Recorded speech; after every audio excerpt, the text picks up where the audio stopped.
listeners to Freely Speaking will remember that we had the privilege a year or so ago of interviewing in Geneva Sheikh Ahmed Deedat, who is president of the IPCI, that's the Islamic Propagation Center International, in Durban, South Africa. And it was amazing for me. Some of my Islamic friends in Geneva had called and said you were coming, and I didn't know this existed. I did not know about you, and it was very interesting to have our first conversation together.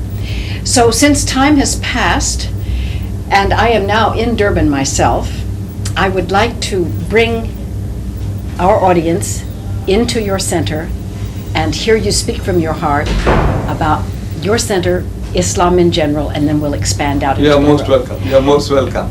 Thank you very much for letting us come. So let's start about Durban and Islam. How did it come here?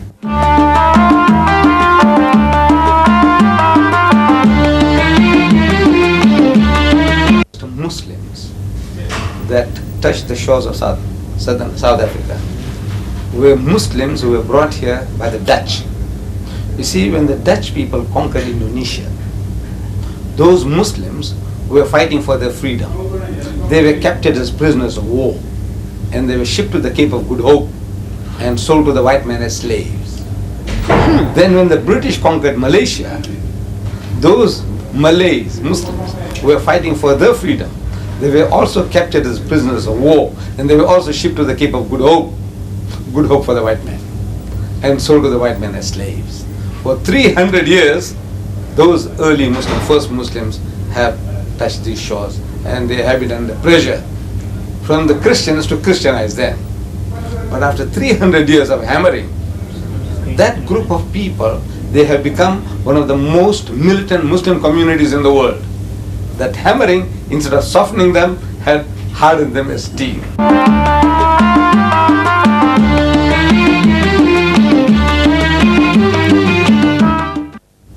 Now you see, when you say they have become one of the most militant groups of Muslims, again, my Christian background forces me to ask, militant towards whom and to what? Because if there's one thing that Christianity and Islam have in common, it's that everybody is fighting everybody, yes, everywhere. Yes. So who is militant to whom in Islam around here? Yes. No, the militancy is in its defense, because they were under pressure, under attack. You see, the white man managed to change his names, surnames. They are almost all these people that are called Malays in this country today. Malays? They're called Malays. Aha. Malays, like Malaysia. Mm-hmm. Malays. Though they were originating in Indonesia and in Malaysia, they are all called Malays. Mm-hmm. Right. Now, that community of people, you see, because they were under pressure, the defense mechanism was also, it was not as soft, they were militant in their defense, mm-hmm, against the Christian missionaries. Yes. And that type of psychology remained with them. That was the one group of Muslims, and another group of Muslims came from the Indo-Pakistan subcontinent. Now they came to this country because they were starving, yes, in India. Uh-huh. So they came looking for a livelihood. So they settled down mostly in Natal and the Transvaal, and the Malays mostly in the Cape, because that's where they were taken in the first instance. I see. So the white man managed to change the names of these people. They all carry Western names. Like you'll find a Muslim name, it's a Yusuf, Hendricks, Abdullah, Fenter. So what is Fenter? What is Hendricks? What is Smith? So he says, no. These were our slave masters. They carried the names of the slave masters, exactly as in America. Exactly the same way. Same thing happened here. Yes. But now with this difference, the 300 years of hammering that the Afro-Americans received in America, it changed them all to Christianity. This 300 years of hammering in Southern Africa made them better Muslims than the Muslims at home.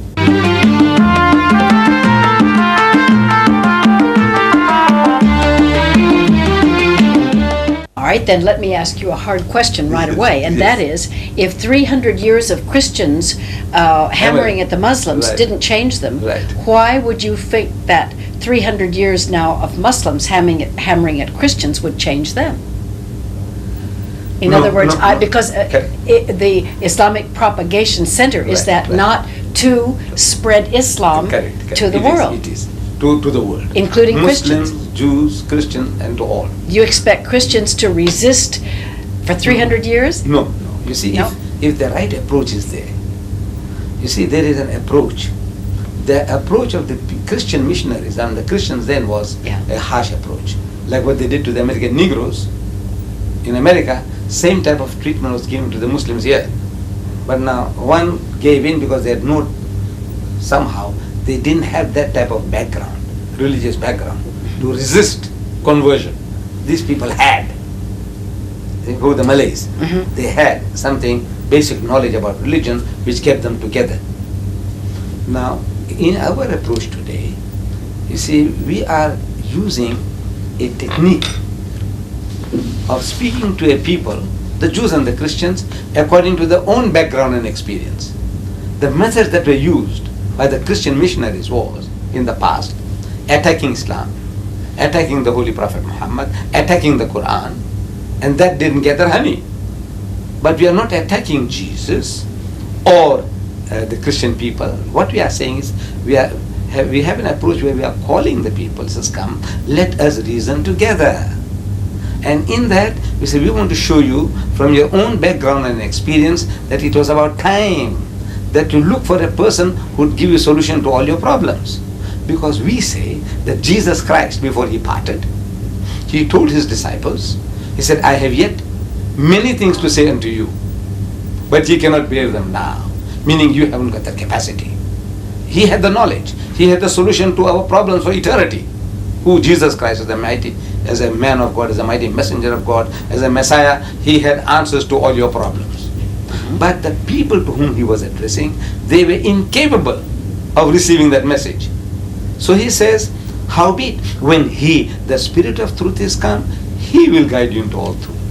For he shall not speak from himself, but what things shall he hear, that shall he speak, and he shall declare unto you the things that are to come. He shall glorify me. Now we Muslims, we are claiming that that Spirit of truth, or that Comforter, as prophesied by Jesus, is Muhammad, and he is giving you a solution to all your problems. Those solutions might not go down well, because we are all used to certain ways of living, thinking, but if you sit and reason, these are solutions to your problems, whatever problem you have.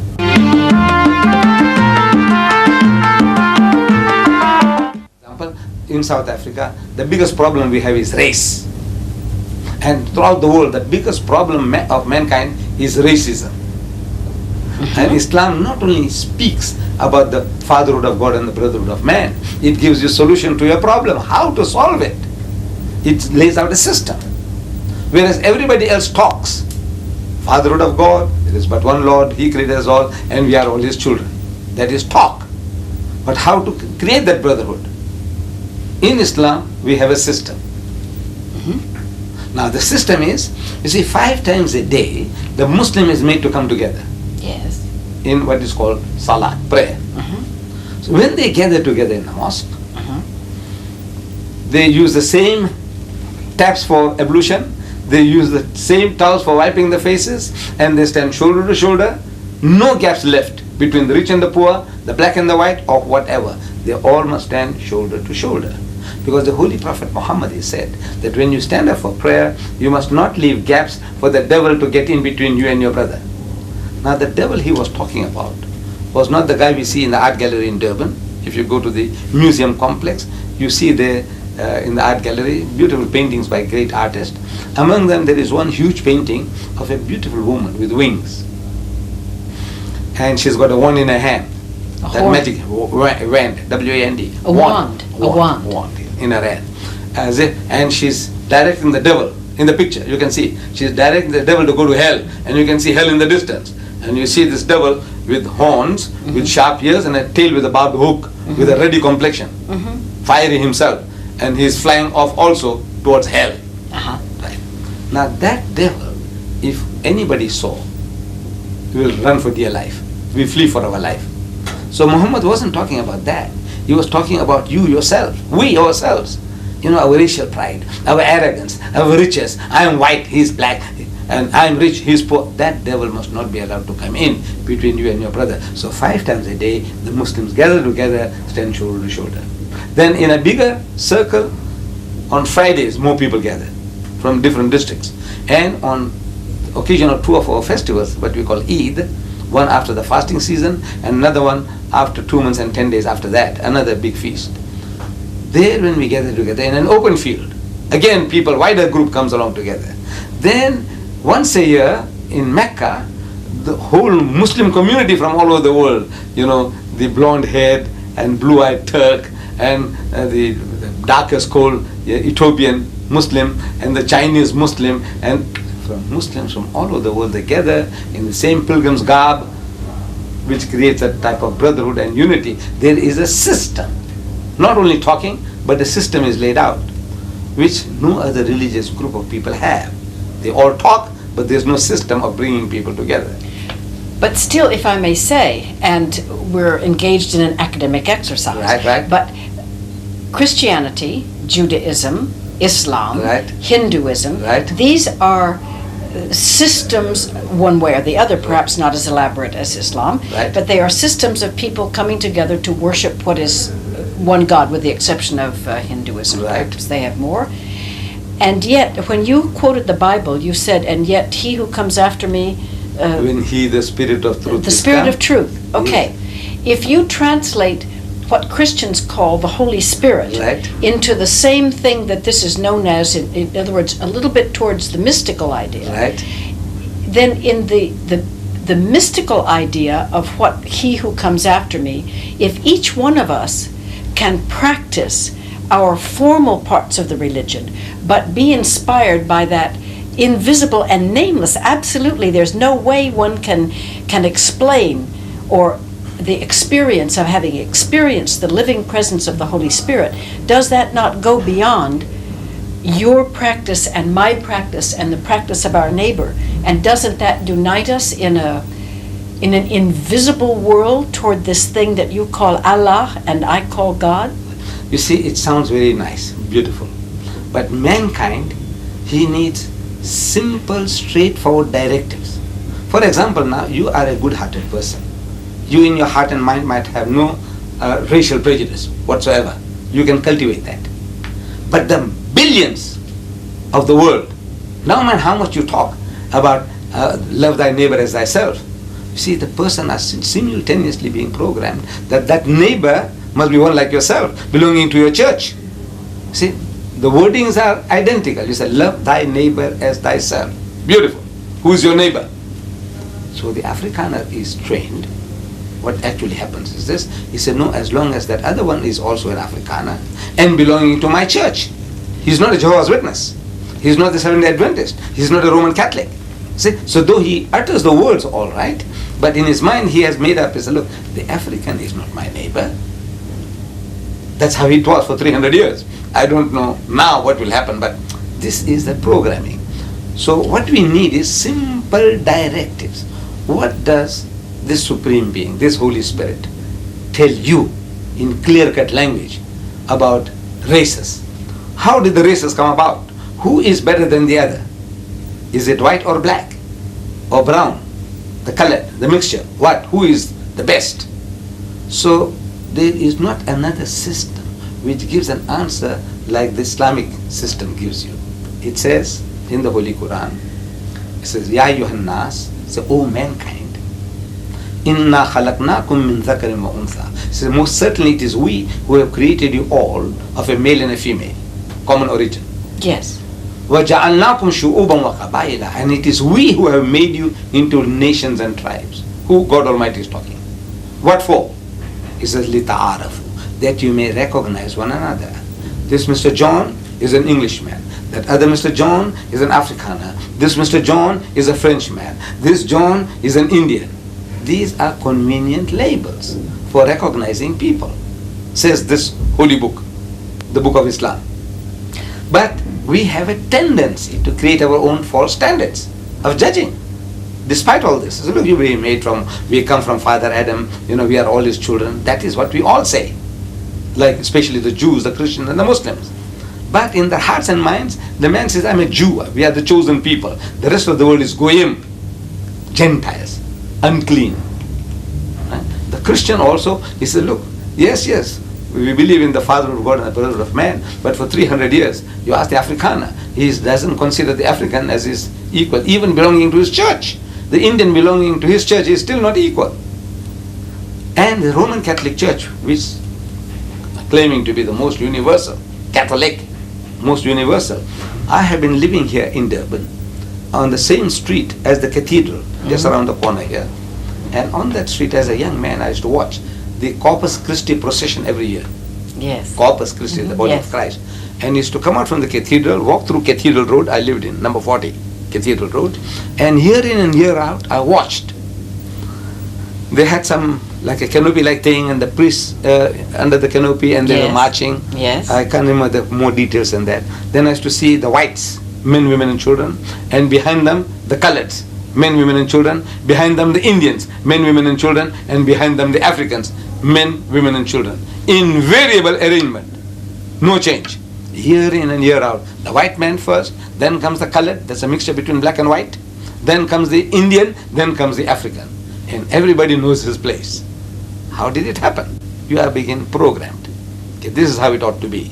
You see, the Indian is before the African, and the colored is before the Indian, and the white man is before all. Mr. Deedat, I agree with what you say.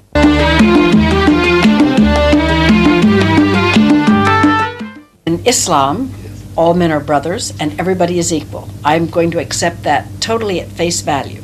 Then I would like to ask you to speak, if you will, to the following 2 points. Right. Number one, in that case, let's move to Afghanistan, and please tell me why all those Muslims are fighting each other in Afghanistan, in Russia, and in Azerbaijan, and in the part of Iran. Who are they, and why are they fighting all of each other if they are brothers and equals? To Afghanistan. The battle there was first between the communists who were ruling and the bulk of the people who were good, simple Muslims. And they were asking for their freedom against the communist rule in their own country. Afghanis by Afghanis. Right. Then Russia jumps in onto the bandwagon to help the communists, to communize the whole country. Yes. And the war took place. And after how many years? 10 years or so, the Russians had to leave. They left the country, left it to their own divide, whatever More or they can less. devise. Yes. Now, it's human nature. It's human nature that now the people who have been helping you, they have certain motives, and they have been exploiting it. For example, now, one group of people, the Mujahideen, means those people who are fighting for the freedom, they were helped by Iran. So they would, in that process, they'll be trying to make them to accept the philosophy of the Iranians.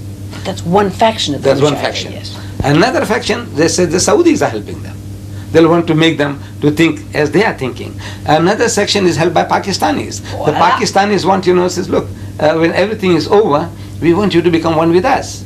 So all these are power politics. The human being is... And 5 times a day, they're all lining up together with no devil in between. Right. So now, the devil there we were talking about was, number one, getting rid of first was your racial and all the other prejudices. But now they pray together. But now what happens is this, that in the end, the loot, how are you going to share this? The rule. How are you going to rule this country? So the one is brainwashed to say that the ideal way of running this country is on a communist basis, with the followers ruling there now. The other guy says, no. It must be Islamic the way the Iranians see it. The other guy says, no, should be Islamic, but as the Pakistani sees it. So this is that human this thing, and the devil in between, somebody is running around trying to see that they remain in this situation. Then what are the plain, simple rules of the Qur'an to correct that overnight? Now, not overnight. What the rule is, go back to the book. Go to the book. And the trouble with most people, nobody really goes to the book. Second thing I would like to ask you is, in this wonderful, and we're having fun here too, Yes, part of yes, it, you know? yes. But in this wonderful Islamic center, you are gentlemen, as I see. Everybody here that I look at Yes. is a male so far. Yes. Now, suppose you went home tonight, every one of these distinguished gentlemen, Yes. and all of your daughters chose this day to tell you that they had decided to marry the Jewish boy down the street Right. or the Christian Right. boy that was walking around. Suppose that, any of these things, I don't have to elaborate further. Young people, often they start all these things, and then how do you speak to them when you say, look, the Jew is my brother, the Christian is my brother, but we don't get married? And then you come back to white doesn't want to marry black, and then everybody passes laws. So, first of all, Afghanistan, and they're all fighting each other, and secondly, intermarriage, or what they decided. What if your son came home and said, I have been a good Muslim for 30 years, but suddenly I have decided to become a Christian? So what do you say? Yes. Okay. Your second question about marriage. Islam tells us, see, in detail now, whom we can and whom we can't. We follow this biblical injection to the letter, where the Bible says that an idolater or an idolatress thou shalt not marry. Now we uphold that. An idolater and an idolatress thou shalt not marry. So my son falls in love with a Hindu girl. My religion says, no, you can't marry her. No man how beautiful she is. No man how much she allures. One is that you can't marry. Now racially, with the Hindus, most of the Hindus, we are one language group. We have the same racial stock. We carry the same surnames. We enjoy the same dishes. But because of our religious concept, idea of God, my religion says, no, you can't marry an idolater or an idolatress. I can, my religion allows me to marry a Christian woman or a Jewess. It does allow you to marry? It does allow, yes. It does I allow. didn't know that. The reason. There's a reasoning behind it. He said, look, we are so close. If I marry a Jewess, for example, I would be the last man to say anything abusive about any of the Jewish heroes. Moses, David, Solomon, Jesus. We have the highest respect for them. So this wife of mine is Jewess. She will be still at home with me. In other words, I respect Moses, I respect David, Solomon, all the prophets. What I'm going to tell her and reason with her is, so come dear, now come a step forward. You have been at a certain level of religious education. Come 2 steps forward. One is to accept Jesus and then accept Muhammad as well. So I'm asking her to come to a higher level of understanding religion. To the Christian woman, in this country, when I said that at first, that look, we are allowed to marry Christian women. So the white men in the audiences, when I delivered talks, they were thinking, say, yeah, I know why. So I said, why? He said, just because we are whites. You think now marrying a white woman is a superior thing to do? I said, no. Even if the Christian woman is an African woman, she is a Hottentot, she is a Bushman, she is Christian, I can marry her. Because again, we are so close. We accept Jesus as one of the mightiest messengers of God. We accept him as the Messiah. We accept his miraculous birth. We accept his many miracles. The only point of real difference between me and my spouse, that Christian lady, would be that I would say, look, he is not God. He is not the begotten Son of God. But everything else, we have a common denominator. We have one with the Jew. We have a common denominator with the Christian. So we said, we can get them, and more easily they can be absorbed in the house of Islam. Because whatever you believe, we believe, plus a step further. But now my daughter can't marry a Hindu man, nor can she marry a Jew, nor can she marry a Christian. Now the Hindu is understood being an idol worshipper. But now you say, what about the Jew and the Christian? I can marry a Jewess and I can marry a Christian woman. Why can't my daughter marry a Jew or a Christian? Yeah. Now the reason is that you see the Christian husband of my daughter, he's got no respect for Muhammad. He's going to use an offensive language. He's going to say Muhammad is an imposter. Why? Because that's Not his training. necessarily. No, that's his training. Because as soon as you say that you accept Muhammad as a prophet, you are a Muslim. You see, when you say, I say, look, Muhammad, you will say, look, Muhammad was a great man. Everybody says so. He was a mighty man. You know, he created a nation and an empire and a religion. He is supposed to have left behind a book, like the Qur'an. So he said, look, I take off my hat to the man. He's the great. And so many people say he was one of the greatest men that ever lived. Michael H. Hart, in his top 100, he puts Muhammad number 1. Yes. Jules Masserman, you know, in his book on the Turks, the history of the Turks. Top 100 men. Right, in the top 100. Then Jules Masserman, in the history, who are history's great leaders. And Lamartine, in his history of the Turks. He says if greatness of purpose, smallness of means, and outstanding results are the 3 criteria of human greatness, who could dare to compare any great man in modern history with Muhammad? He's daring people, bring your candidates. So in other words now, from that point of view, the Christian, the Westerner, he'll be prepared to concede that Muhammad was a great man. But he was an impostor. In other words, he was a false prophet. So that's the biggest barrier now. Because if you accept that he was also a prophet, prophet means that God chose him. If God chose Muhammad, now Muhammad tells you that the flesh of the swine thou shalt not eat. Now you can say, look, I like pork chops. You know, all my life I've been enjoying it. He said, look, this man is a prophet of God and is authorized by God to tell you now, don't eat the pig, don't drink alcohol, no promiscuousness, don't dance or court or date women. So at every step now, if you believe in this man, that he is a prophet of God, you have to listen to him. It's not just a word saying, I believe he's a prophet. It means nothing. When you say he is a prophet of God, what does it imply? It means that he is chosen by God. Now if he's chosen by God to guide you, to tell you now according to your capacity now, that you are not to touch alcohol, you are not to take interest, you are not, whatever he tells you, it becomes binding on you, which you are not prepared to accept. Who? The Jew or the Christian. Mr. Deedat, I have to, last time I was really afraid to bring these things up because you seem to me a very holy man and I respect you for that. But sir, there are just too many things. I mean, everybody is so human, and you must know that there are people of great Islamic tradition, particularly we see them in Geneva, it just happens to be a place where many come, who do not observe one single one hardly of the things you said, and they're pretty famous Islamic people, and then they go back home and they put on the raiment or they respect the things only at a certain period in time. Now, I'm not saying that you have a monopoly on the hypocrites, because Christianity is absolutely full of them, and I suppose every other religion is too.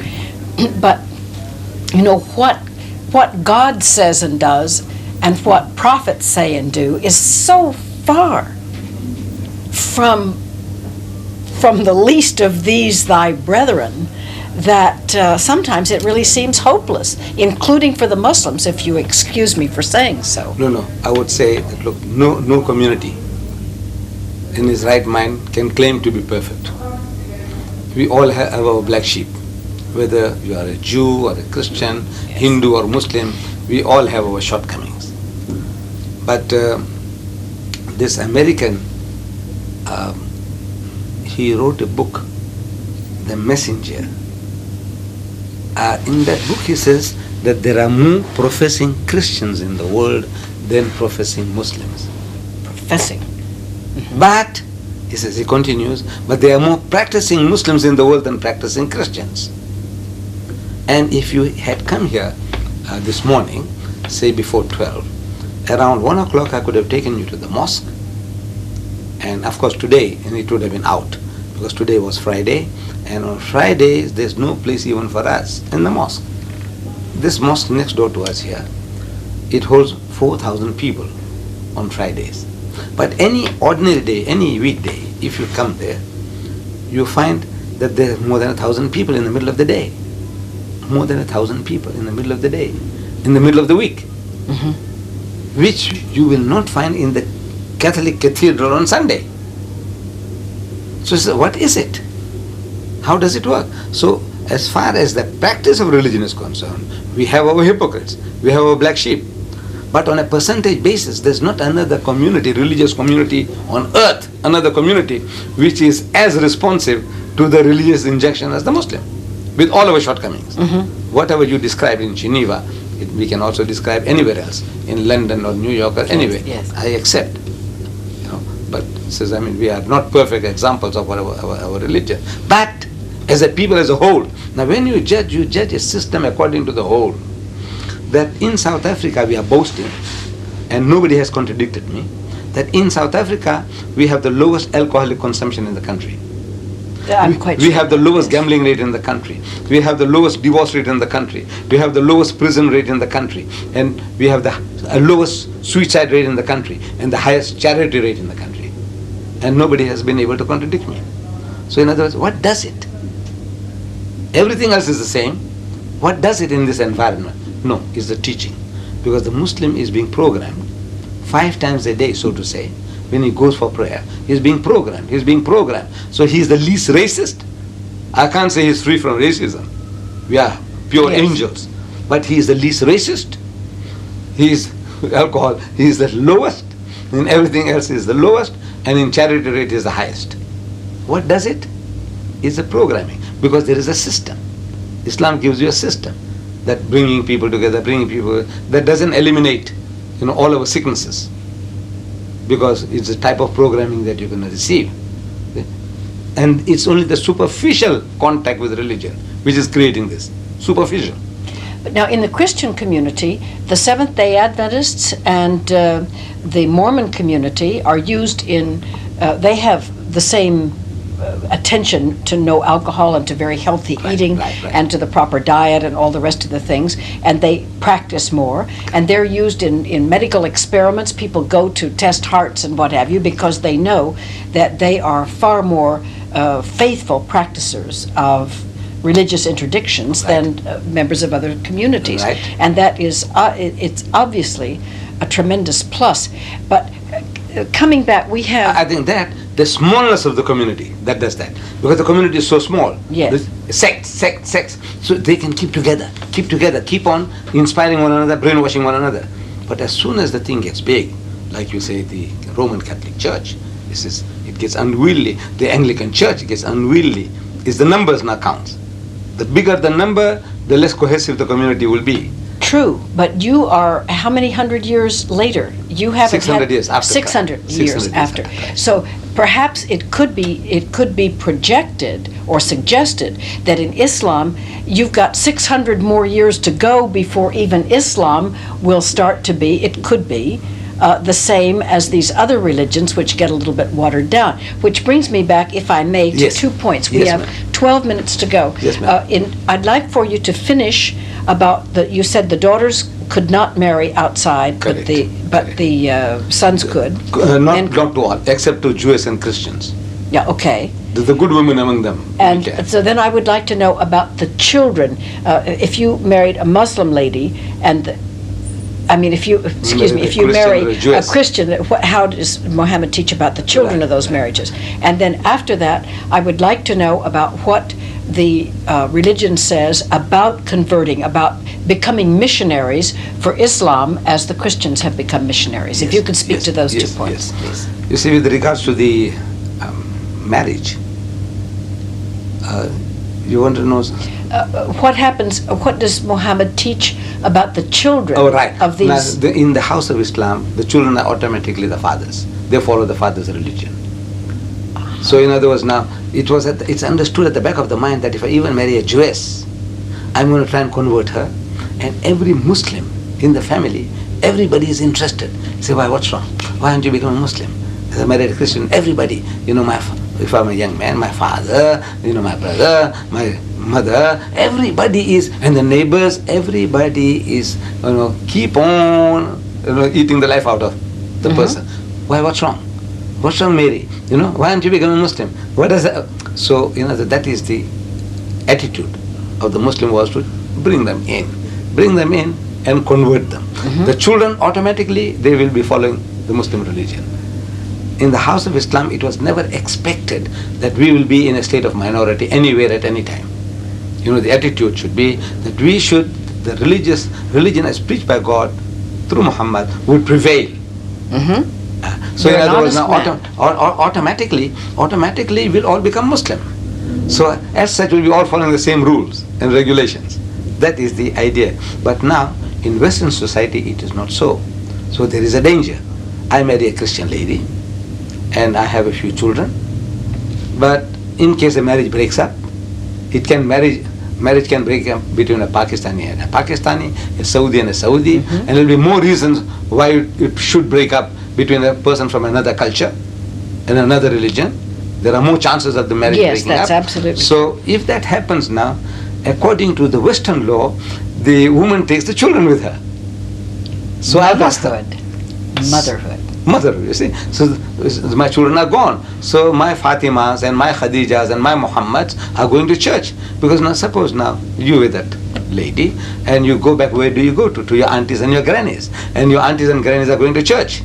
So you take my children along with you. So over a period there will be a brainwash into Christianity. So the dangers are so great that I say, look, although there is a scope for marrying Jewesses and Christians, I am always telling to people, I say, please don't take a chance. Don't tempt providence.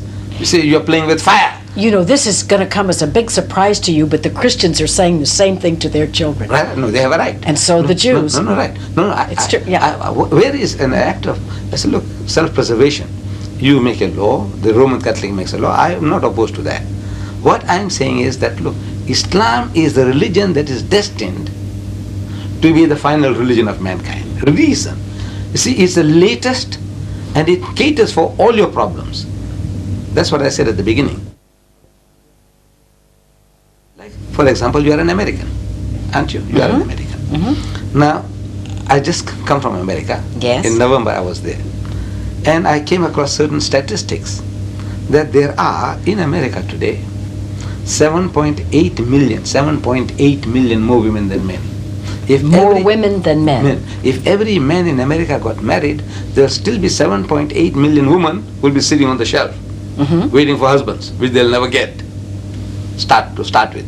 As if nature is taking revenge on the West, giving you more women than men, 7.8 million. And of the manpower you have in that mighty nation, 25 million are sodomites, gays. You call them gays. 25, another 25 million women who can't get husbands. I don't know how many million that is, but they say something like million. 10%. Is that 25 million? I wouldn't know, ma'am. Yeah, it will be about 25 million sodomites, gays. Yes. Then 98% of your prison population is men. Then man gets cold feet for so many reasons. You see, he wants to marry, and when you show him a bride, and he gets cold feet for some reason, he doesn't tell us why. But he gets cold feet, he backs up. But a woman, even if she's frigid, she wouldn't mind somebody giving her protection in marriage.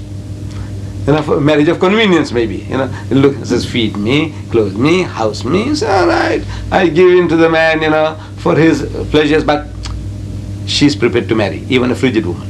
Generally, she doesn't mind getting a husband. But the man, he gets problems after problems. He's not sure of himself. So now, with that amount of surplus women in America, what happens? What is the answer? What did the Holy Ghost, because the Christians say Jesus was promising the Holy Ghost, the Holy Spirit, to come along and guide mankind into all truth. 2,000 years have gone. So I'm asking, what did the Holy Ghost tell any church in 2,000 years? How to solve this problem of surplus women? You have more than 30 million women in America who can't get husbands. What are you going to do with them? Well, the feminist women would say, who needs one? And the traditional women would say that, if I can't speak for them, I can't speak for either group, but I would say that frankly and truly, I honestly believe that the Holy Spirit draws, if you are filled with the idea that the love of God shines out of you, that there will be some man, some place, sometime, under the grace of God, who will be drawn. You know, men are not stupid. If they find a lovely lady who is kind and who is loving and who is sweet and who likes to create a good home and who wants to be a good mother and who is perfectly willing to love and to cherish and to revere that gentleman, there will somehow, this thing in itself will draw a male creature. Right. But now what about the 30 million? Suppose in a perfect, with this, all the men that are there who are, you know, we haven't discounted as sodomites, as prisoners and so on and so on. So there'll still be 30 million women. If all those men get married, they find a brides, the ideal brides, still there'll be 30 million women who can't get husbands. Well, very well. Through no choice of my own, I assure you. Right. It was necessary that I become divorced. And this is against everything that I believe in as a Christian woman. However, in the years since that I have lived with full joy in splendid isolation from the world of men in that way, although my work keeps me there all the time, there is a certain joy in celibacy. There is an intensification of the spirit, which is, I suppose in Roman Catholicism you'd talk about priests and nuns. I'm not sure about Islam, whether you have people who practice celibacy or not. But it is a very, very noble, holy, and lovely, wonderful thing. And you simply live what you feel that God wants you to do and what God wants you to be, and you can give back into the world a great deal of what you've received. I don't believe that this is a punishment, or that this is a sin, or that it's that much of a terrible loss. See, the proof of the pie is in the eating. We find in Roman Catholicism monkery and nunnery. In Islam it's forbidden. No monks and no nuns. Islam forbids you to do that because it's unnatural. Now, the proof that this is unnatural, you read the statistics today.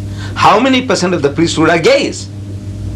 When you don't allow them the natural release, then they're going to find unnatural ways. Sodomites, how many sodomites are there in the Catholic Church, in the Anglican Church? So that is a proof that, look, the system is not natural. You're going to do things which are unnatural. Then, while in America, I was looking for Dr. Kinsey's book on the American female. You see, I had read it many years ago. Yes. Dr. Kinsey, The Life of the American Female. And I wanted to possess that book because I had read it and it belonged to a doctor friend. I gave it to him, and since then I didn't see that book. I wanted Dr. Kinsey's. Then I didn't find that. I went to most of the bookshops in New York, and they say, well, it's on the computer, but they haven't got it in stock. It's on the computer, but it's not in stock. Then I was forced to buy Masters and Johnson's. This is the more up-to-date version of Kinsey, Masters and Johnson.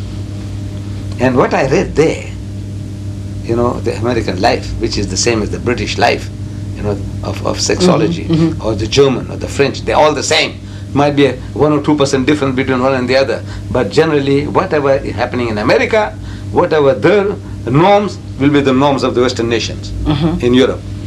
And I was actually horrified. Things I can't tell my audiences anyway. Reading. Are there no gays in Islam, and are there... No, I can't say that. I mean, there would be. See, we said this, no nation is an angel, an angelic nation. So we'll have our otters, we'll have our black sheep, but now in the West, it is becoming the norm. You see, it's the person, if your son is gay, you're not ashamed of it anymore. In the house of Islam, everybody is, it's the most terrible thing. If my son was. No, in conservative Christianity, it is an abomination that says it's biblical. Right. There's a guy who preaches.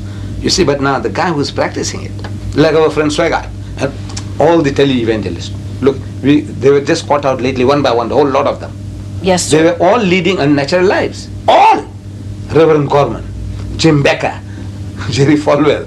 I'm sorry. But that doesn't, no matter what they did, the Bible still says it's an abomination. Right. No, we accept that. But now, saying is one thing, and the solution to that. See, Jesus Christ, he said beautiful things, says, do not look upon a woman to lust after her. Beautiful.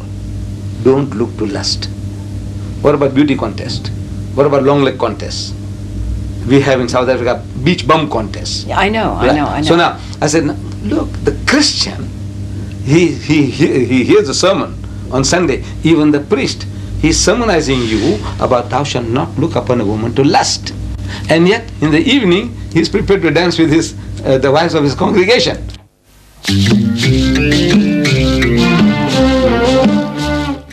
Tell us your solution to what you have described as the, shall we say, curse of America, or this big problem of America? An opportunity, I would say. You see, God Almighty, in His wisdom, He gave a solution to our problems. And we read this in the Bible, that almost every prophet of God had more than one wife. Abraham had 3. Solomon had 1,000 wives and concubines. 1,000. David, his son, he had more than a dozen. In the time of Jesus, polygamy was practiced by the Jews. You see, they come to Jesus, the Jews had come to him with a poser, with a riddle. They were asking him, he says, Master, there was a woman among us who had 7 husbands, according to Jewish practice, that if one brother died and he left no offsprings behind, then the second brother will take her to wife and try to, I think they call it levirate marriage. Yes. So, according to that system, 7 brothers, they went through this one woman, one after another. And in the end, the woman died and the 7 brothers died. So, they came to ask Jesus that while they were alive, there was no problem because it was one by one. But they want to know from him that at the resurrection, which guy is going to have her, because they all had her here. That means 7 brothers had this one woman. Now we can't imagine that among the Jews, the 7 brothers were waiting in a queue for a brother to die before taking over the woman. Surely they had their own wives. See, they had their own wives and they were trying to do their duty simultaneously to this woman. And they failed. And another brother failed and another failed. Polygamy was practiced. In the whole Bible, there is not a single verse anywhere against polygamy. Jesus Christ never uttered a word about polygamy. Little wonder that he said, in my last interview I told you, that he said, I have yet many things to say unto you, but ye cannot bear them now. Howbeit, when he, the Spirit of truth, is come, he will guide you into all truth. All truth means all your problems, solution to all your problems. And is this a defensive role because the Prophet Muhammad had many wives, or is this? No, this is a natural answer to a natural problem. We didn't create it. In America today, as I said when I visited the country, I discovered that there were 7.8 million more women than men. If every man in America got married, there'll still be 7.8 million women who can't get husbands. And in the city of New York alone, there are 1 million more women than men. In the city of New York alone, 1 million more women than men. If every man in New York gets married, still be 1 million women who can't get husbands. Is polygamy a practice here in this Islamic community? No, hardly. This is hardly being practiced. It's what? It's hardly, rarely. It's a rare thing. But this is a solution to a problem. We are not offering this as a tonic to the world. You have a problem. Britain has a problem. Germany has 5 million more women than men. Germany. In Britain, soon after the war, I'm reading that there were 1.6 million more women on the east coast of England alone than men. You have a problem with the 7.8 million women in America without husbands. Then of the males in New York, one third are gays, sodomites. All right. Then in the whole country, 25 million sodomites, gays. In other words, another 25 million women who can't get husbands. Plus the 7.8, you have another 25 million. Then your prison population, 98% are men. That means, again, they are discounted. Then, I was telling you jokingly, but I think there's many serious things I said in jest, that men get cold feet for so many reasons. I know. I've been trying to get guys married, and I know what happens. Everything is fine. He's jovial, he wants to, and then at the last minute, the guy gets cold feet. He doesn't tell us why. Maybe at the back of the mind, he can't make the grade. He doesn't make a fool of himself. So he finds some excuse of getting out of it. So man, so many reasons. But the woman, even if she is frigid, she'll want to have somebody to give her protection. I arrived here on just before President de Klerk's speech.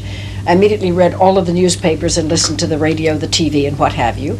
And of course, one heard everything about the point of view of the ANC, which is a political organization, UDF, PAC, and one heard the point of view of the government, and this was in every front page everywhere. There was practically no mention whatsoever of the opinions of either the colored community, the Indian community or the Islamic community, and there may be others. Correct. I could not find really almost even a reference to it.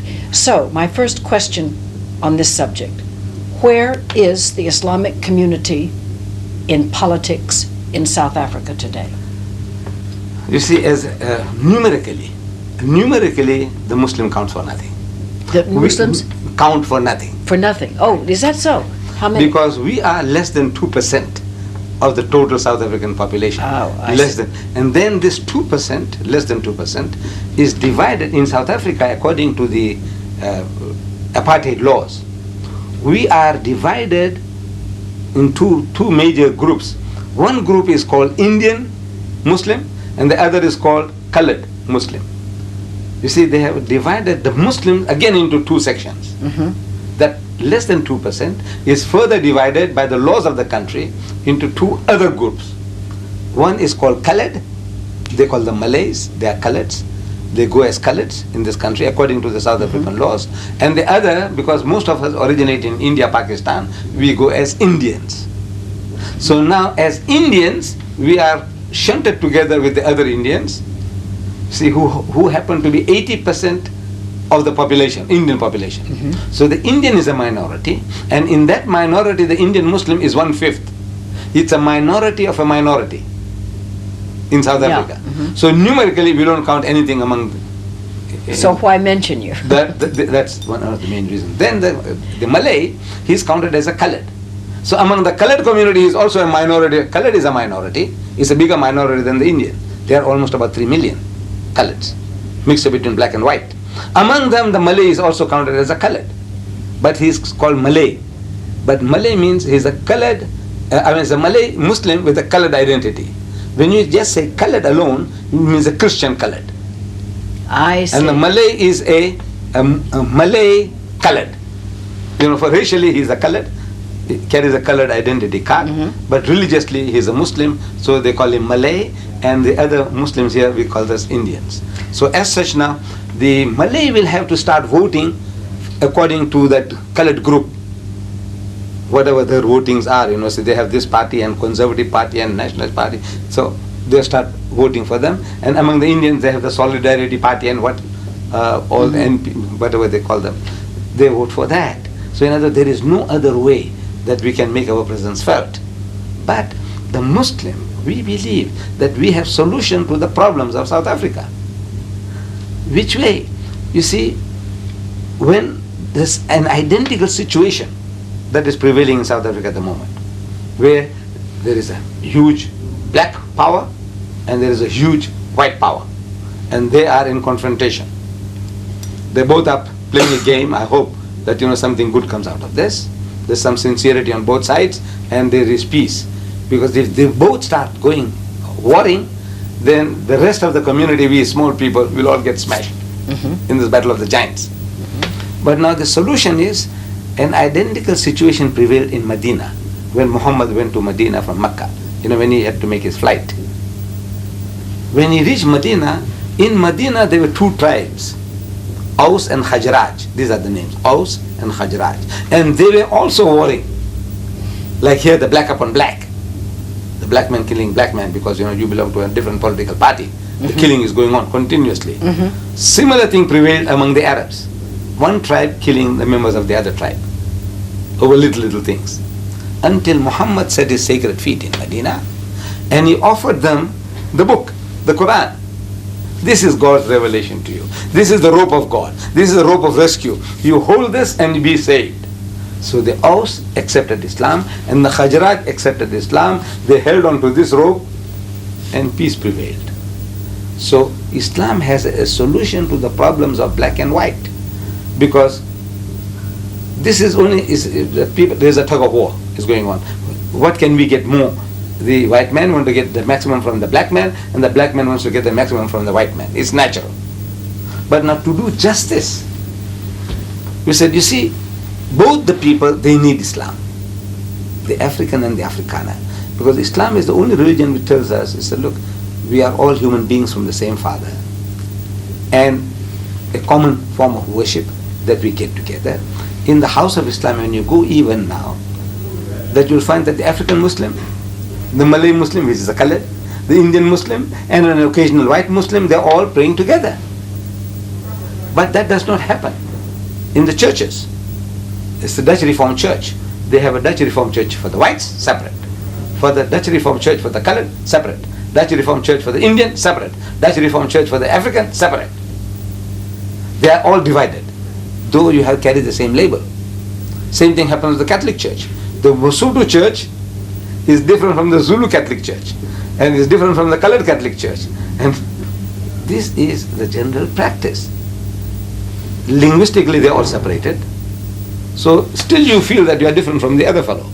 In the house of Islam, wherever you come from, like when I come to Geneva, the mosque there, I'm at home. The guy who might be leading us in prayer is an Arab. But it doesn't make any difference. I go to Nigeria, the African is leading me there.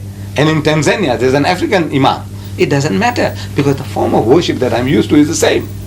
Whether I go to Indonesia or India, Pakistan, wherever I go, there is a common denominator, which Christendom cannot produce. There's no common denominator. All right. In this, your vote at this point then is not going to be that much significant. All right. So in what's going to happen, is there anything, just to have one word of economics, whether there was still a free enterprise system or whether it was nationalization and total socialization with a slight communist overtone, does that make any difference to the Islamic population? Community. It'll make a big difference. And so what would you be for? Because we'll go for free enterprise. Because as it is now, there was a time when even the young people had certain ideals about Russia. Mm-hmm. And we can see the whole thing has crumbled to pieces. Yes. Because the thing is unnatural. You see, our wise men were telling us that this is unnatural, it can't stand. There is a law at work. And according to that law, this thing can't last. Mm-hmm. It lasted a long time, 70 years. But after 70 years, the thing has got to come to pieces. So he says, now you have an example to go by. This was your goal. The only perfect example you had of communism is falling to pieces. China is opening its doors. So now you want to experiment again. He's a fool. The man who wants to taste fire himself, he wants to burn his finger to find out where the fire burns. He's a fool. I said, learn from other people's experience. He said, look at it. Wherever they have practiced this communist system, in Mozambique, what has happened? In Tanzania, go and visit the place. I visited the place. Yes, I did. I've been there twice. In Tanzania. And I was telling that anybody who wants to opt for that system, give them a free ticket, a holiday. They say, go to Tanzania and go and spend 3 months and come back. And then you tell me what type of system you want. Whether it is Mandela or anybody who talks about that system, I says, give them a free ticket to Tanzania and let them come back. With that economics, and that's all, we'll touch on that. So Yes. This community would opt for the free enterprise system. Groups of the UDF, ANC, do any of them have any particular attitude toward Islam that would compare? For instance, I brought one of your folders here. Yes. There are some things that you say about the Zionists or the Jews, Right. which are very, very, very strong. Yes. And before we speak about that, I would like to ask if there are any of these other groups or the Christian groups who say anything that strong against Islam in this country. No, you see, there is like an unwritten policy of this Christian country to see that everything as difficult as it is possible for them to make for us. Mm-hmm. But there is a freedom of religion in this country, which I have to take off my hat to, which is second to none in the world. Freedom of religion. Is that in so? this country? Freedom of religion to preach. You see, freedom of religion. As a young man, I was reading the communist constitution, and so Article so and so tells us, and I read it, and that there is freedom of religious practices and anti-religious propaganda.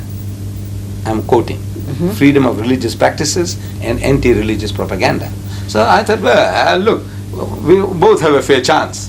Mm-hmm. But I didn't understand that it says freedom of religious practices. That freedom is given to you, but not to preach. and anti-religious propaganda. While the 4,000 Muslims are going to the mosque for prayer, the guy outside can make a noise and say, hey, these fools, look what they're doing. This is how they pray. They can make a mockery of it. But I can't come out and say, hey, look, man, come inside and I will tell you, how to get peace. But the system that we are following, it's a one-sided deal. It's one-sided.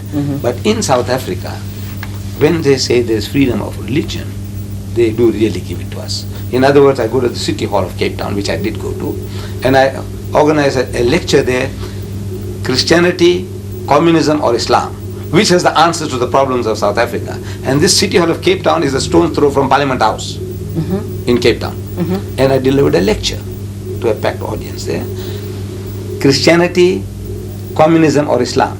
And since the speaker is a Muslim, it's understood automatically that it is not Christianity, it is not communism, Islam is the answer. Yes. Right. And no interference from the government on any level, no interference. Then we had a conflict with the government twice. Twice we had a conflict with the government on our publications. One was in 1982, I published a pamphlet, The Crimes of Begin. Yes, the I Sabra know. and Shatila massacre. Begin. Right. Menachem Begin, his crimes, The Crimes of Begin. And that pamphlet, the Jews had it brought up before the publications board. And they had it banned. We made representation, but our representation, I blame my soldier, my lawyer. I lost the case.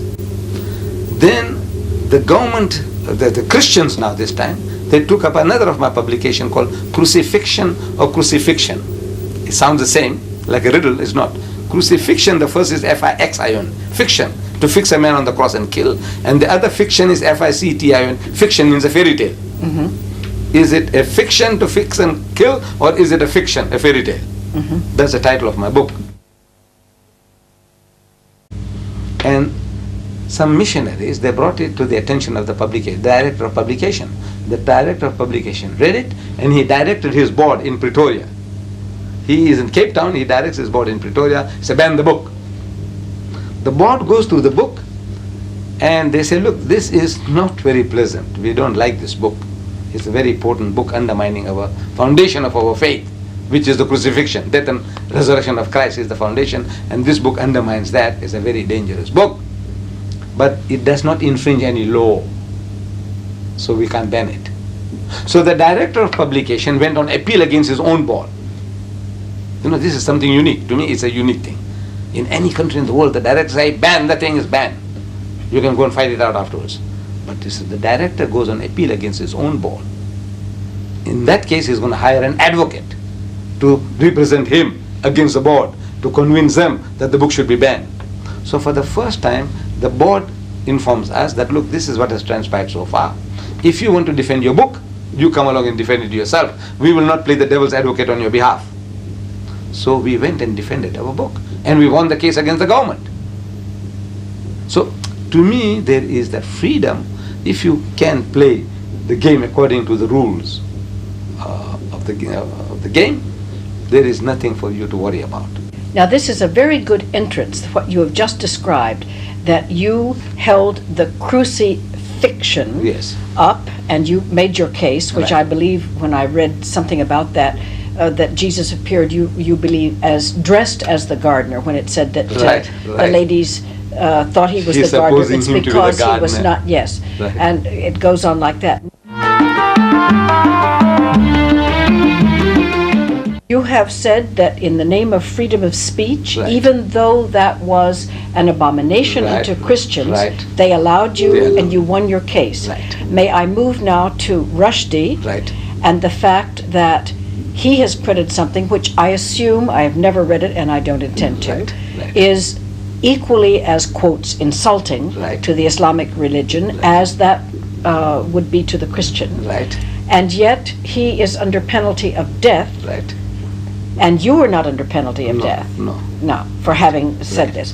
Could you lead us into this discussion using those two cases? Yes. You see now, in the case, the government says, in my case, about my book, that this is a bona fide belief. I'm not trying to make a mockery of the Christian. See, just I want to be funny, I want to be clever. They say, hey, look, this is nonsense, man. How can one man take the sins of the world.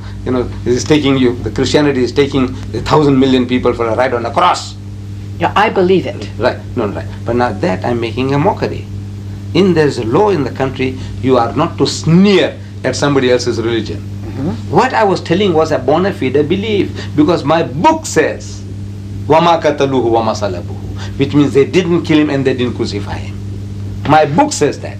This is my belief, a bona fide belief. So as such now I'm expounding it. If it goes against you in that case, I just can't help it. This is the belief that's given to me by my faith, and 1,000 million people believe in it. Right? In the case of Rushdie, it is not that. See, he has gone out of his way to abuse everybody. Like for example, in South Africa, we had the book banned, just like that. See, there's a law. The law is there, and according to that law, we succeeded. You are not to sneer at somebody else's belief. Right? This guy here, the races. Our biggest problem is race, as I said in my previous interview. Everywhere is a race. This man is the greatest racist. He beats Hitler's Mein Kampf.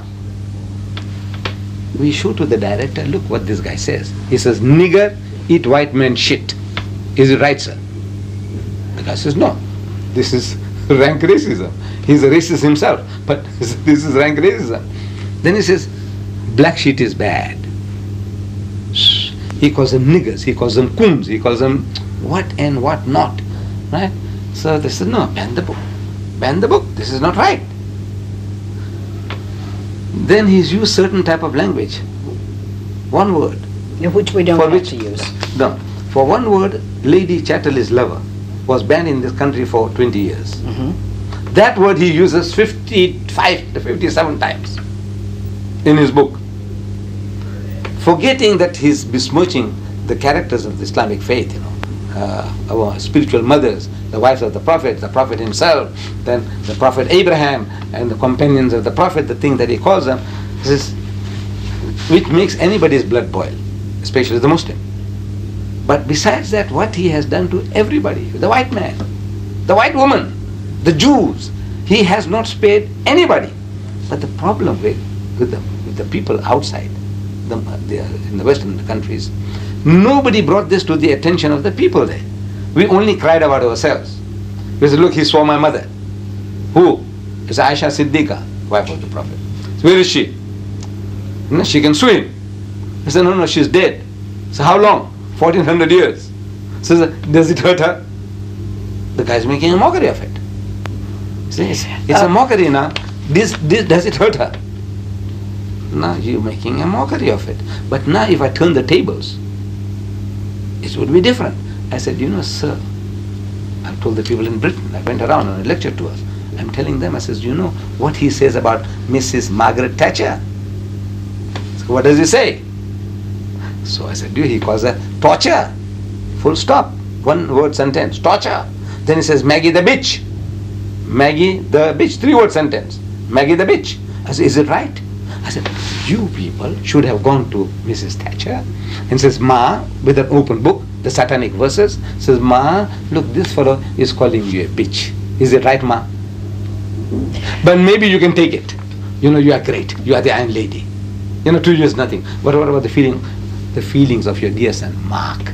Somebody calling him son of a bitch. What about his feelings? What about your daughter, Carol? What about her feelings? Shh, the book would have been banned. You know what he does with the Queen? He cohabits with her in the book. He makes tender love to her and he joins with her. But Mr. Deedat, if I may say so, yes. You see, as a Christian, right. Professing and believing, Christianity and everyone connected with it have been reviled by so many people, right. So much literature, and so many people in the world, that not only do we have mud of every kind of description in the world thrown on Jesus Christ, thrown on the church, thrown on individual Christians, martyrs, anybody else. Right.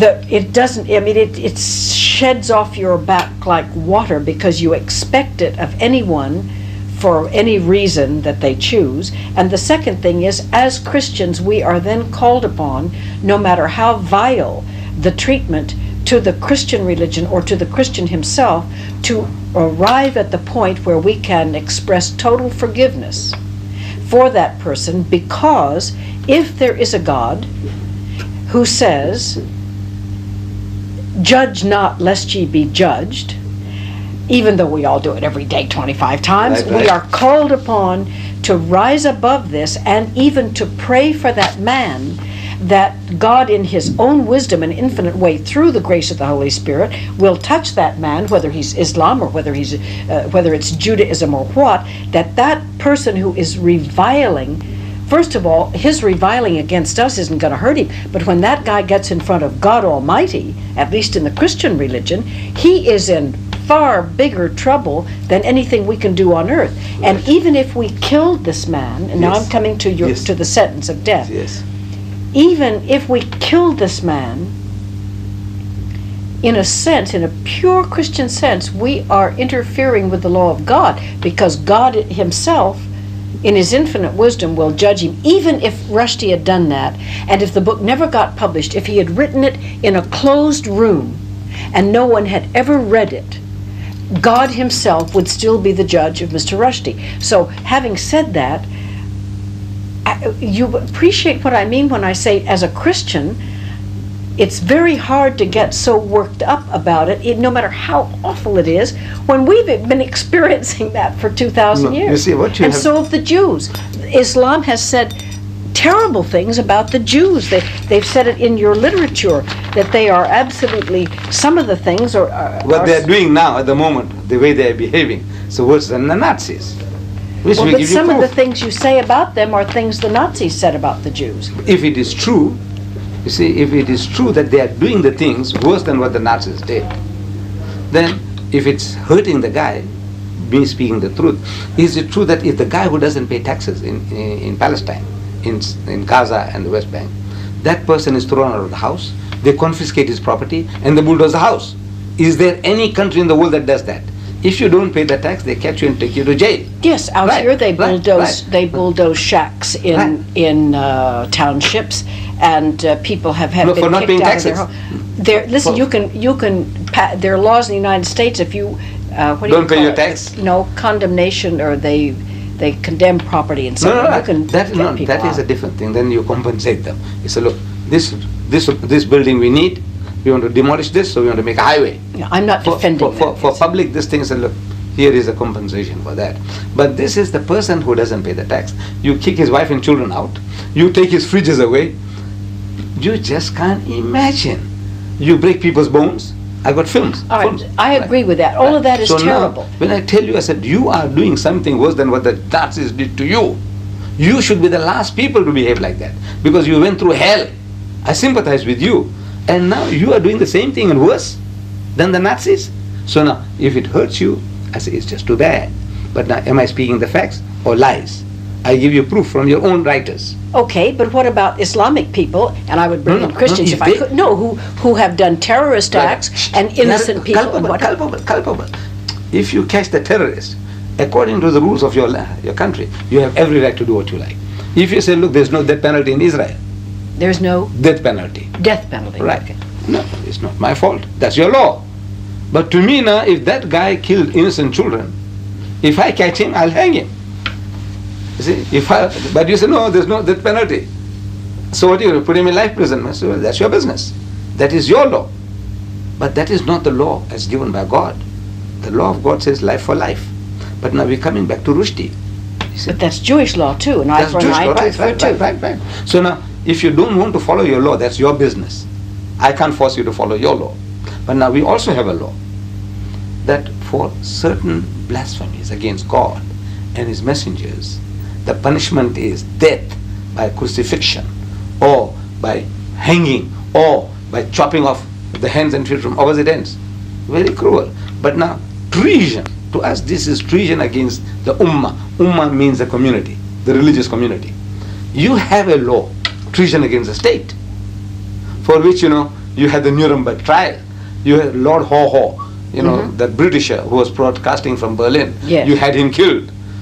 That Irishman, who tried to bring some freedom for you had him hanged or shot. So in other words, now every country in the world you have a law, and you behave according to your law.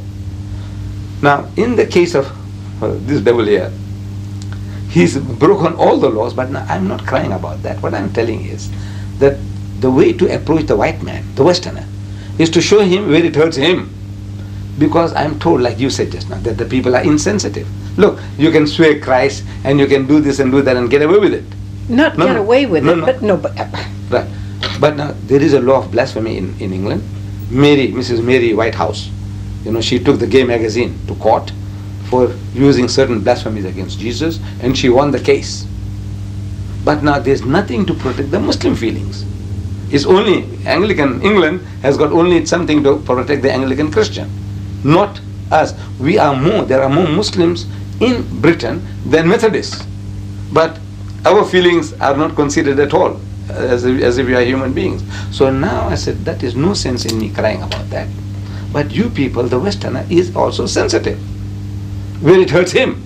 So I show you, I said, look, he's not altogether insensitive. About religious matters, the bulk of the people are irreligious. So it's only a name. You are Christian, you only fill census forms. Mostly you say you are a Christian. But in your hearts of heart, you are not a Christian. You are a Christian in the sense that you are not a Muslim, you are not a Jew. In that sense, you are a Christian, but in your hearts and mind, it has nothing to do with your practical life. Generally, this is what I see. So now I must show you where it hurts you. So I'm showing you. I said, look, you people are highly sensitive people. You see? Because my people say, we're also saying, these British are insensitive. I said, no, they are not insensitive. You try and say certain things about them, and they'll break your jaw for you. Don't try. But you have to tell him what? He said, look, sir, open the book. The very first page of Satanic Verses. He calls Londoners. I was in the city of London, in the Royal Albert Hall. I said, I take it that most of you are Londoners. Whether you're a Pakistani Londoner, or a Sikh Londoner, or an English Londoner, you are all Londoners. They say, yes, we are all Londoners. I say, he called you Londoners bastards. First page. You feel anything? Of course you feel. You see that? No. That's you are talking from a different. You are personally involved, and now he tells you, you bastards, you feel something. The people say they feel it. In America, when I'm telling the Afro-American, he says, nigger, eat white man shit. I say, you feel anything? They say, yes. He calls you coons, he calls you your own ooga booga and what. Do you feel anything? He said, yes. While I landed there in America, the same day I buy the USA Today. And what I find, that in Houston, Mr. Westmoreland, he's somebody like a general. General Westmoreland? No, this man is like a mayor of Houston. So there was a discussion about this fellow, that Afro-American who went to Ethiopia and the plane fell for the United Nations and he died. Yes, I remember that. You remember him. So now they wanted to name the Houston airport after his name, Leland. Yes. You see? Leland. So they want to make it Leland International instead of Houston International. So this man, Westmoreland, said, why not call it Nigger International? And the whole of the Afro-Americans. Well, they should have. That's exquisite bad manners. It's awful. Look, they call me Kuli here, and I laugh it off. So they call you nigger there, so I laugh it off. I said, something serious. They call you Uncle Tom. I says, no, it's something serious. I didn't know. So they call you Uncle Tom, so what? You become Uncle Tom? No. It depends on the person, the one at the receiving end. How does he feel? So when I'm presenting it to this guy calls you such and such, how do you feel? He calls you Americans. I dare not say what he calls the Americans. You see? What he calls the British. But everybody hates the Americans. Everybody. No, even then. You know that the whole world hates. But if I use that word, you see, if it was your son, though he's doing religion, he might punch me on the jaw. Do you know what they say about this program? The people that don't like it, they call it terrible. But now, personally, you see, it's not personal. You see, it's impersonal thing. The program is rubbish and like this and like that. People can say anything about Ahmed Deedat, but when it comes to something personal, talking about your mother, talking about your wife, your sister, your daughter, then the man reacts. And if he punches you on the jaw, he is justified. You see? So now I only have to remind the British, this is what this guy says about you, sir. This is what he says, you American, this is what he says about you, sir. And everywhere where I went around, they are 100% behind me. He says, no, this is not done. This is not done. I agree. It's not done. So now is the guy who does it? Very bad manners. The guy must pay the price. So I said, look, maybe you see now you have cultivated yourself into a type of mentality. You have heard so much things thrown at you. So like here now, you call me a coolie. It's an insult. Are you saying coolie? Coolie, yes. Coolie means a laborer. Literally. Yeah, like the Chinese coolie. And here, the Indians were brought here for indentured laborers cutting sugarcane. So they call them coolies. They call them coolies. Right. I see. I didn't know out that. of that, every Indian becomes a coolie. You see, in the eyes of the white man. All right. Every Indian. So there was a time when I used to react. But now I reached a stage now, so I said, you are also coolie. See, now I'm a bit clever now. I said, you are also coolie. I said, don't you labor? See, I said, well, that's what it means. You are a laborer. But I know when he says coolie, he's trying to hurt me. And then it hurts. You see, the word itself is nothing. Like the Englishman calls the Afrikaner in South Africa, boere. Boere means a farmer. They are farming people as a whole. Mm-hmm. There's nothing wrong with that. But when the Englishman says boer, at the back of his mind, he's backward, a rustic. That's what he's saying. You know, a simpleton. That's what he's saying when he says boer. Well, so the meaning, the word, there's nothing wrong with the word. But when you are uttering it, it conveys certain meanings. Same thing to the Afrikaner, he calls the English people Ruinek. Ruinek. Ruinek means rednecks. Oh, Ruinek. Ruinek, yeah. yes. Okay, redneck. In Afrikaans it means rednecks, meaning you are all softies. You go in the sun a little and you get red in the neck. Red you know, like the Red Indians called you pale face. Pale face, and you call them Red Indians, right? I don't know whether there's any sting in the word pale face, but now in this word, no. But in the word Ruinek there is a sting. In the word Boera there is a sting. In the word Coolie there is a sting. Now because there is a sting in it, it stings, it hurts. It's not because there is a sting. When you utter it, you want to hurt me, so it hurts me. Sticks and stones may break my bones, but words will never hurt. That's a philosophy. No, look, it's true. It's a philosophy, but even so, you know, I'm people call wasps, you know, right. white Anglo-Saxon Protestant. Right. I'm a wasp, right. and everything about the wasps is bad. They right. sting. Right. They do right. all this right. business. Right. Everything is bad. Now, if I spent the rest of my life right. huddled in a corner, crying or afraid to walk out because God borned me, right. a white Anglo-Saxon right. Protestant, right. I wouldn't ever go out. I wouldn't do anything. Right. I can still love the people right. who don't like the program and who right. call me a wasp right. and who right. don't like right. older white ladies right. or whatever you call it, right. or call me a prude, right. or call me... There are 1,000 bad words you could apply to me, I'm quite sure. Right. But I simply must feel and think of myself as much as I can live it as a child of God who is trying the best I can with all of my faults to live as I believe that God made me to live and love my fellow man. And if they sling filth and mud and I've had injustices inside my family, right, outside right, my family, right, right. in my work, in my business, but I must forget and forgive as fast as possible. Do you not feel that God, as the Mohammedans, Muslims see him yes. and experience him, yes. would he not have forgiveness in his heart and soul? Oh, I'm not calling it good. Forgiveness for God, he can forgive whom he likes. Uh-huh. Right. But now, without the law, you see, we say we have no right to forgive. For example, a man commits murder. I like that fellow. I'm a judge. I like that murderer. For some reason, previous reason, my contact with the man. But now the evidence that is brought before me is that cold-blooded murder the man committed. Mm-hmm. Must I pass judgment on him or not? You see, I am a servant of the law. The law. The law. I must carry out the law. I love the man, but I can't help it. He can be my son. I can't help it. You have to apply the law. I have to apply the law. Now God Almighty in His wisdom, He can forgive. That's His business.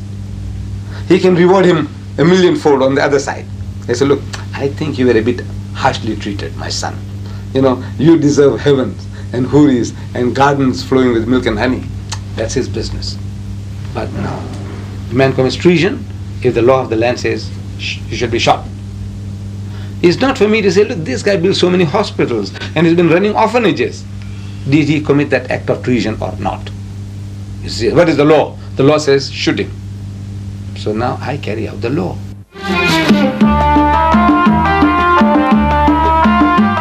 See, and all those people in South Africa have people outside the country Right. who committed treason and they committed murder.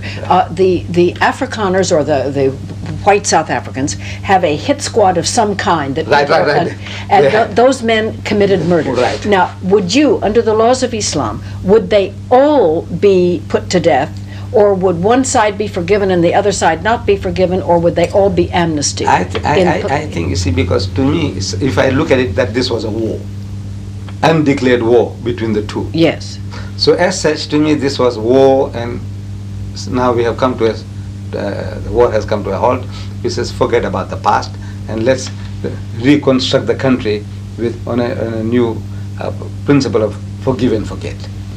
So you would wipe out both sides? Both sides I would wipe out. Because if I said, if you have to punish the one side, you must punish the other side. And there's no end to it. There won't be any end to that. So recrimination carries on, and it can still lead to further bloodshed. So with all let's assume for a moment, and this is assumption, I'm not making accusation, let's assume that there were X numbers of murders committed on the outside revolutionary side and X number of murders committed on the inside white police squad. Everybody should be equal and they should all Just forget about the thing and carry on from here now. But Mr. Rushdie should be executed. Oh no, his is a different case altogether, because now he is not repentant at all. He is going on further and further. He wants to broadcast this further, more and more.